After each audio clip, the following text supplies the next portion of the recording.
right? If you're in activity 4, you are participating as instructed by Mr. O'Connor in Google Classroom. Read that carefully.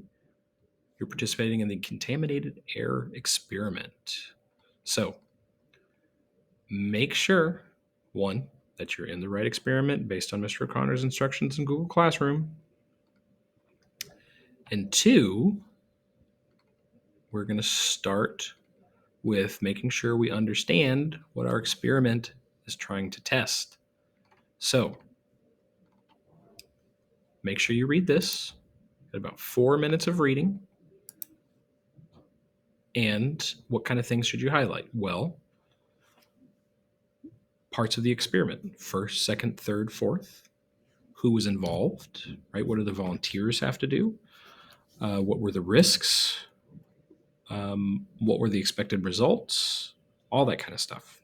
So small little chunks, whatever you think is important, you can highlight that to further your understanding through annotations. Pick your theory that's being tested in this building. And notice you're picking 2 best answers. Now you're going to explain your experiment. If you have read this and highlighted keywords, that's going to be really helpful. You need to use specific scientific words that are connected to this problem and this theory. Words like bacteria, contamination, germs, hypothesis, infected, transmission, yellow fever.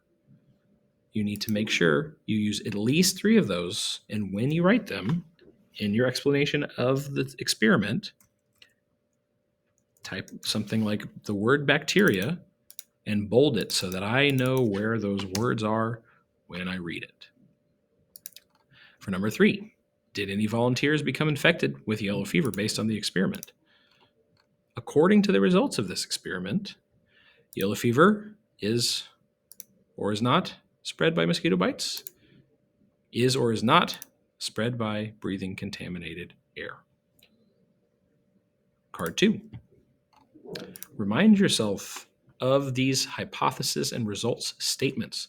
A hypothesis is an if-then statement. So if this theory happens, then the results I expect will be this. Now, your results are almost the reverse of the hypothesis. So the results of the experiment, what actually happened, and because those results happened, therefore the scientists will conclude that this theory is either true or false. So they're kind of flipped.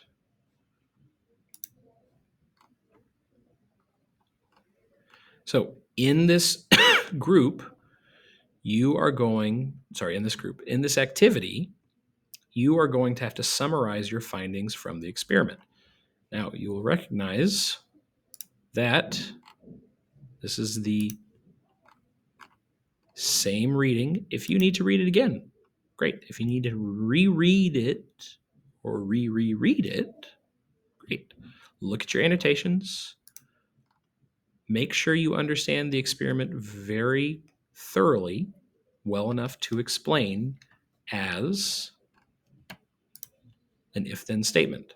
So summarize the findings by completing these statements. So if the mosquito side, if this happens, then this happens. The non-mosquito side, if this happens, then this happens.